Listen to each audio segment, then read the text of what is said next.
Ajay Taware, doctor Shrihari हलनोरी आणि घटकांबळेंची कोठडी आज संपणार आहे। आज दुपारी पुणे पोलीस तिघांना कोर्टात हजर करणार आहे। अपघात प्रकरणातील अल्पवयीन आरोपीचे ब्लड सॅम्पल बदलण्याचा या तिघांवर आरोप होता आणि आज तिघांना कोर्टात हजर केलं जाईल। मोठी आणि महत्त्वाची बातमी आपण पाहतोय।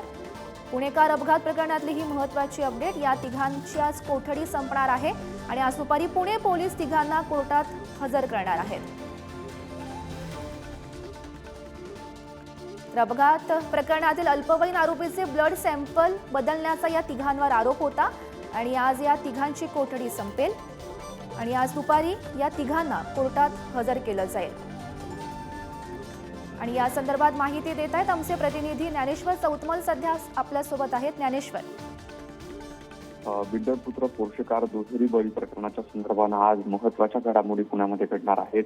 आपल्याला कल्पना आहे, या प्रकरणात अल्पवयीन आरोपीचं ब्लड सॅम्पल बदललं गेलं आणि याचा ठपका ज्या तिघांवर ठेवण्यात आलेला आहे, त्या संबंधानं ज्या तिघांवर आतापर्यंत गुन्हा दाखल झालेला आहे, त्यामध्ये डॉक्टर अजय तावरे, डॉक्टर श्रीहरी हलनोर आणि घटकांबळे या तिघांना पोलीस कोठडी ठोठावण्यात आली होती। काल रात्री या तिघांची समोरासमोर बसून चौकशी करण्यात आली। आज त्यांची पोलीस कोठडी संपली आहे। तेव्हा आज दुपारी पुणे पोलिसांकडून तिघांना देखील कोर्टामध्ये हजर केलं जाईल।